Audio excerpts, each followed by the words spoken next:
YouTube channel, and this is Nitro Games, and I'm bringing you a top 5, well, not really a top 5, more of a 5. It's a 5, not a top 5, just a 5. Bad plays you can make in this format of Yu-Gi-Oh! Some of which have been pulled directly from YCS San Diego, not referencing the specific players or the specific match, but you can find them on the live stream if you are interested. Let's take a look at the example from our thumbnail, which is related to a copy of Evenly Matched and a copy of Mystical Space Typhoon. So imagine for a second that you create a big board and your opponent activates Evenly Matched. Now, what should happen is that you'll have to banish all of your cards except for one, which, you know, sucks, but it's what's going to happen. Now, imagine you chain Mystical Space Typhoon to destroy Evenly Matched. We have to run this scenario back and see what happens. Chain Link 1 is Evenly Matched, and that's on your opponent's side of the field. Chain Link 2 is Mystical Space Typhoon on your side of the field.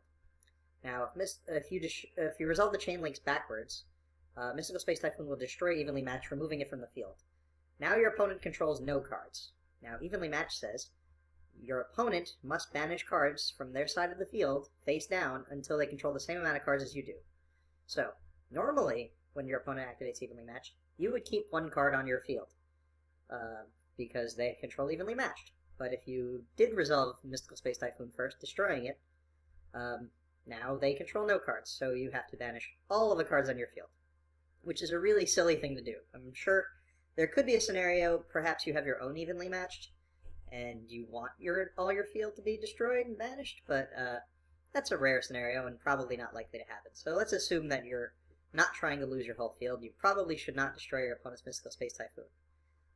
And just out of my own experiences recently, something else I would suggest you do is not make a big board and attack into one set monster unless you can kill your opponent. And the reason for that is, I bait my opponents all the time by just setting one monster that's going to keep me from getting OTK'd while I have Evenly Matched in my hand, because it just looks like you are, you have a bad hand. It doesn't look like you're baiting them. So by setting one card, you can bait your opponent into getting Evenly Matched.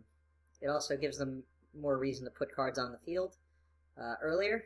It's pretty good against pendulums to do this, especially if you went first, because you can just set one monster, and if you don't die, if they try to make those multiple Omega plays, they're just not going to get through and kill you. So do not Mystical Space Typhoon your opponent's Evenly Matched. Let's take a look at bad play number 2. Bad play number 2. Your opponent is playing Trickstars. You've seen them search Trickstar Reincarnation, and you know it's set. There's only one set trap card. Now, if you're familiar with the Trickstar match, you know that they play Droll and Lockbird at 3 to try and make it so you lose your entire hand with the Droll and Lockbird combo.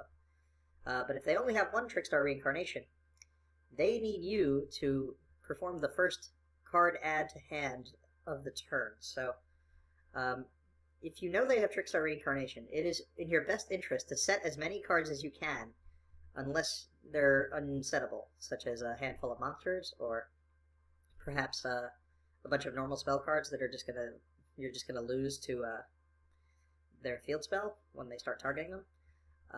If you can avoid searching, you should, or if you can possibly set cards that you intend to use later in the turn, you should set them. Otherwise, you may get Droll and Lockbird comboed, and here's how that happens. Let's say you activate Pot of Desires. Your opponent will let you draw 2 cards. At the resolution of Pot of Desires, your opponent will activate Trickstar Reincarnation, and then they will chain Droll and Lockbird. Resolving that backwards, Droll and Lockbird says you can't add cards to your hand. Trickstar Reincarnation says you'll banish your hand and draw that many cards. And since you can't draw any cards, you'll have no cards. So, if you can avoid doing the first search on your own, you can avoid getting drolled nicely. Some tricks to avoid getting drolled is to have a Ciphering Gamma in your hand. Your opponent will try to droll you, and if you negate them, you will draw the new hand, so you won't be down too many cards. So if you had to set a card, or if you had several cards in your hand, you can use your Ciphering Gamma to prevent the Droll and Lockbird from going off. It is possible that they have a second Droll and Lockbird, and they could also chain that one, but you will still summon a Ciphering Gamma and a Ciphering Driver, giving you access to a Ciphering Lord Omega or some other level 8 Synchro, but you will lose the rest of your hand. Another option is sometimes a search card has multiple ways in which it searches. such as Soul Eating Oviraptor. If you were to normal summon it, and your ultimate goal was to get a Miscellaneousaurus in the graveyard to summon your Jurek Aolo from the deck, instead of adding it to your hand just to discard it, you could just send it straight to the graveyard. So avoid making that first search before you've used cards that you wanted out there. Let's look at scenario number 3. You have a set Imperial Order, and you have to make a decision on whether you want to activate it in the standby phase of your opponent's turn or their draw phase, or wait for them to activate a card. You should always wait for them to activate a card, because there's almost no scenario where your opponent won't burn a card on that. What I mean by burn a card is they activate a normal spell card, you chain Imperial Order. At the resolution of Imperial Order, the spell card will resolve without effect because it's still on the field. The only scenario where that wouldn't work for you is if they have a Twin Twister or a Quick Play spell and trap destruction card of some sort, maybe Mystical Space type. Now, a different scenario is, let's say they activate Dragonic Diagram, and they set their True Draco Heritage, and they activate Dragonic Diagram's effect to destroy a card and search for any True Draco spell or trap or monster. If you chain Imperial Order, that will resolve without effect. It'll sit on the field, but it won't destroy their True Draco Heritage, which means they won't have a card that destroys your Imperial Order.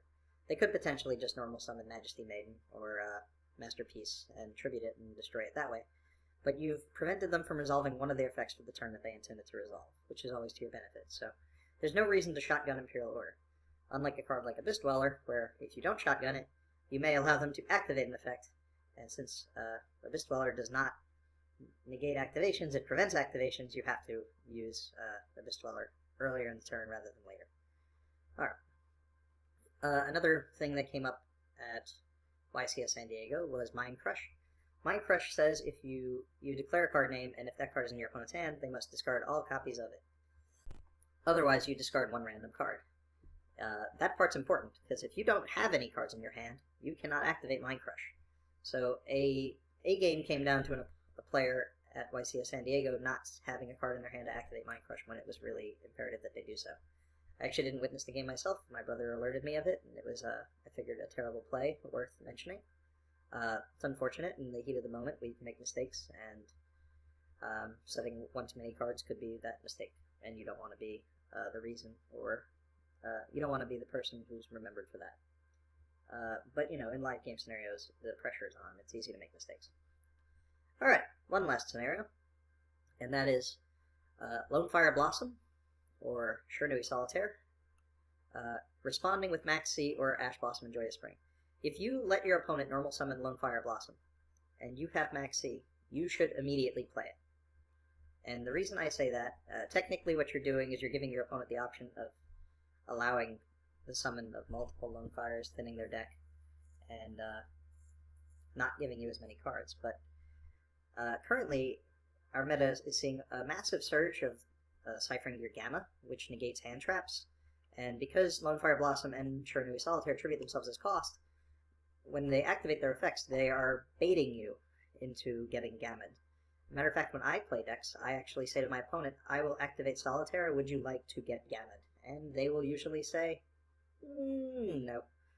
And sometimes they have Gamma for your Gamma, but that's a different scenario.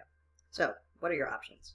Well, if your opponent normal summons Lonefire and you have Maxi, you should just play it in advance to end their turn. If your opponent has Shurnui Solitaire and you have Maxi, you should play it before they activate the effect of Tribute, because they will never leave the Solitaire on the board without tributing and summoning at least one Uni Zombie. So against Solitaire, you'll get at least one card. Against Lonefire, you'll probably get 0 cards, maybe 1 card, but it's better than getting Gammed and losing the game, because pretty much if you get Gammed, you tend to lose the game. Similarly, Ash Blossom is another card you might have to stop either of these cards. And the truth is you just don't need to stop these cards, you can stop the cards that they go for. So, in order to avoid losing to Ciphering Gamma when your opponent has Lonefire Blossom, you wait for them to go into Predaplant Orphoscorpio and Darling Cobra, or just into Orphoscorpio. You can Ash Blossom the Orphoscorpio, leaving them with a useless Predaplant on the field. If you want, or are willing to wait and let them get 2 level 3s, you can also negate the Brilliant Fusion that they search off of the Darling Cobra. When it comes to Shurnui Solitaire, what you could do is wait for the Uni Zombie to get onto the field and ash the Uni Zombie. Now, unless your opponent has a Mizuki in their hand, to continue their play, they're going to end their turn with a kind of useless 1300 attack level 3 tuner on their field. So that's a pretty good place to stop your opponent. So by waiting, you prevent yourself from losing to Gamma in exchange for leaving them with a monster on the field, which isn't the worst thing to do. If you enjoyed this list of 5, or have more items you want to have added to this list for a future video, please leave them down in the comments below. Make sure you subscribe to see more content like this in the future, and we'll see you next time.